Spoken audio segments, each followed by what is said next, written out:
Bonjour et bienvenue dans le ministère de la préparation de l'épouse glorieuse de Jésus-Christ. Juste un petit message pour nous fortifier.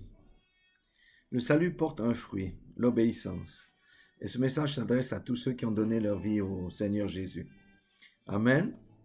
Matthieu 12, 50. Dans Matthieu 12, 50, Jésus déclare, « Car quiconque fait la volonté de mon Père qui est dans les cieux, celui-là est mon frère, ma sœur et ma mère. » Donc, on peut se poser une question.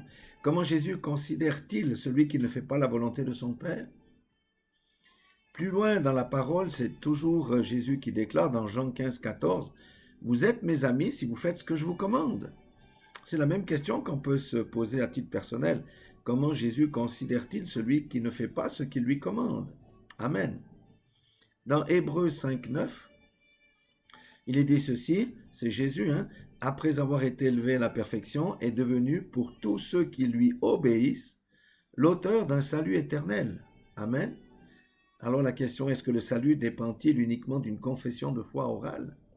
Non, nous voyons ici qu'il est devenu l'auteur d'un salut éternel pour tous ceux qui lui obéissent. Amen.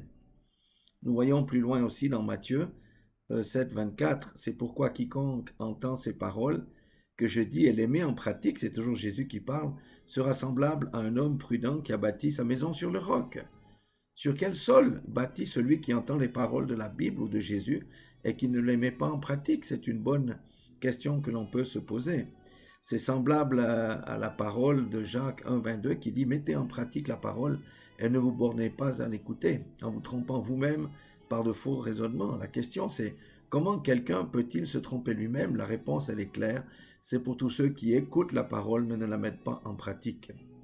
Nous allons terminer par écouter Paul dans Actes 26, 19, il dit, et il est devant un roi, Paul dit, « En conséquence, roi Agrippa, je n'ai point résisté à la vision céleste, à ceux de Damas, d'abord puis à Jérusalem, dans toute la Judée et chez les païens, j'ai prêché la repentance et la conversion à Dieu avec la pratique d'œuvres dignes de la repentance. Amen. » Avec quoi doivent donc s'accompagner la repentance et la conversion?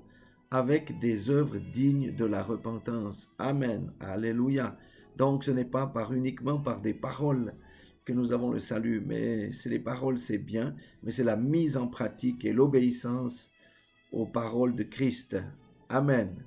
Donc, pour conclure, l'obéissance est un fruit, un des fruits du salut. Amen. Si quelqu'un proclame avoir reçu le salut, mais vit dans la désobéissance au Fils de Dieu, à la parole de Dieu, eh bien qu'il sache qu'il vit dans une illusion.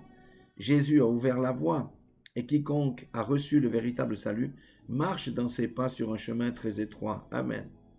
Et quiconque refuse le chemin de Christ en prenant sa croix chaque jour s'expose à être rejeté devant le Père au jour du jugement. Et celui qui marche dans l'iniquité est celui qui marche dans la désobéissance. C'est pourquoi Jésus lui-même dit dans Matthieu 7, 21, « Ceux qui me disent Seigneur, Seigneur n'entreront pas tous dans le royaume des cieux, mais celui-là seul qui fait la volonté de mon Père qui est dans les cieux. » Plusieurs me diront en ce jour-là, « Seigneur, Seigneur, n'avons-nous pas prophétisé en ton nom? N'avons-nous pas chassé les démons en ton nom? Et n'avons-nous pas fait beaucoup de miracles par ton nom? » Alors je leur dirai ouvertement, « Je ne vous ai jamais connu. Retirez-vous de moi, vous qui commettez l'iniquité. » Amen. Donc, juste cette petite exhortation. Il est toujours bon de pouvoir s'examiner soi-même. Où est-ce que nous nous tenons par rapport à la parole de Dieu? Où est-ce que nous nous tenons par rapport à notre confession de foi? Est-ce que notre foi, la foi que nous avons professée en Jésus-Christ, porte du fruit? C'est un bon moment pour se poser toutes ces questions. Que celui qui s'est fourvoyé revienne en lui-même et change de voie. Et pour tous les autres, soyez tous fortifiés. Voilà, le Seigneur est bon, le Seigneur nous redresse, le Seigneur nous met en garde, le Seigneur nous assiste, le Seigneur nous fortifie. Soyez tous bénis dans le nom puissant de Jésus-Christ. Amen.